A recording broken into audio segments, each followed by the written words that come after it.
Alors, Wano. La bataille va bientôt toucher à sa fin.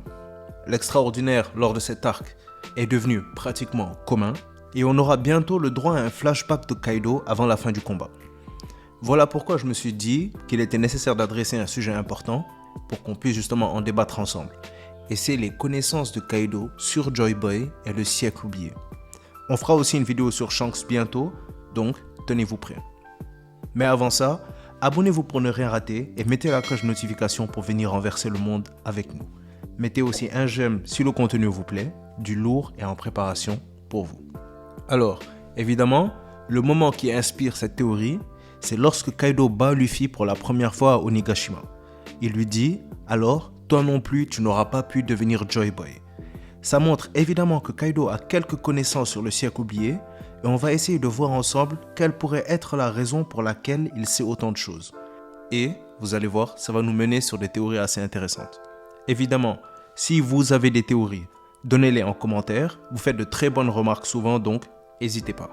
Je vois majoritairement deux possibilités pour lesquelles justement Kaido pourrait avoir des connaissances sur le siècle oublié. La première, c'est Rox d'Izebek, et la deuxième, c'est King.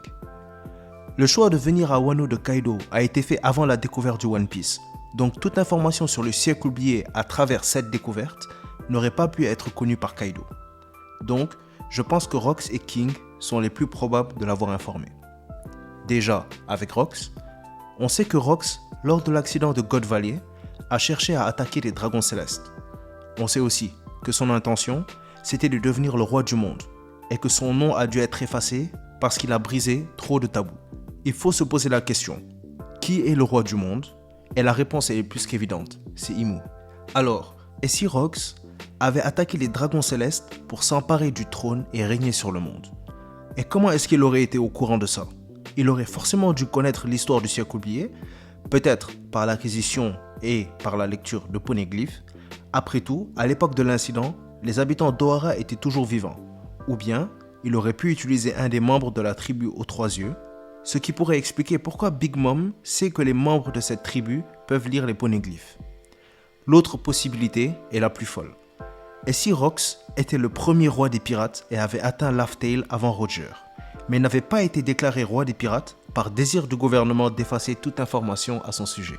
Ainsi, il aura appris l'histoire du siècle oublié et l'existence d'Im, et aurait assemblé les Rox pour prendre le trône de force.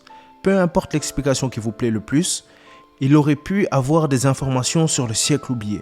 Et peut-être que comme Shanks était l'apprenti de Roger et aurait reçu des secrets du monde de lui, Kaido, apprenti de Rox, aurait aussi appris de ce dernier. Ce qui expliquerait comment Kaido savait qu'il devait se rendre à Wano. Ce qui expliquerait aussi comment Big Mom sait que Wano est peut-être d'une importance capitale. La deuxième possibilité, et la plus logique, serait King. Étant donné qu'il est membre de la tribu Lunaria, ancienne tribu, membre du royaume disparu comme les habitants de Chandra, il aurait pu donner des informations sur leur histoire à son capitaine.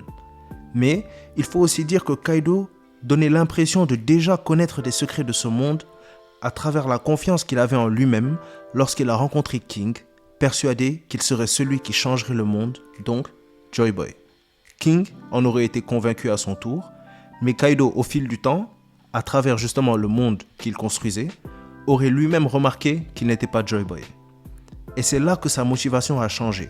Il aurait peut-être voulu combattre ou rencontrer Joy Boy, ou peut-être mourir de la main de celui qu'il aspirait devenir, étant donné que selon Kaido, la mort est l'aboutissement des hommes. Donc, dans les informations dont Kaido disposait, il aurait décidé d'annexer Wano, sachant que Joy Boy viendrait un jour libérer le pays de l'or. Ce qui explique pourquoi il dit à Yamato qu'il ne quittera pas Wano, justement parce que c'est Wano. Et ce qui explique aussi pourquoi est-ce qu'il a dit à Luffy qu'il n'était donc pas Joy Boy. Parce que Joy Boy était celui destiné à libérer Wano et donc à le battre. Lorsque Luffy a échoué, il a donc perdu espoir. sans savoir que quelques chapitres plus tard, son choix de venir à Wano va s'avérer juste, parce que Luffy est bien Joy Boy. Une chose est sûre, Kaido n'a pas choisi Wano par hasard, et son choix est forcément un choix informé. Mais la question est, d'où est-ce qu'il tient ces informations? Ça peut être de son ancien capitaine qui aurait découvert une partie de l'histoire, mais aussi de son second, dont la race faisait partie de cette histoire, qui se serait justement transmis de génération en génération. Avec ces informations, il aurait mis le cap sur Wano afin d'attendre le jour où Joy Boy apparaîtra. Persuadé que Luffy ne l'était pas, il aura forcément été déçu, mais ce qui est sûr, c'est qu'il sera surpris des événements actuels. Maintenant, pourquoi et quelle est la motivation de Kaido? Peut-être parce qu'il veut combattre en 1 contre 1 quelqu'un de plus fort que lui, car de nos jours, il est réputé comme le plus fort, que ce soit sur terre, en mer ou dans les cieux. Comme ils disent, en 1 contre 1, pariez sur Kaido. Ou bien, est-ce que Kaido pourrait avoir une raison différente? C'est pratiquement sûr que dans son flashback, on aura les réponses à nos questions.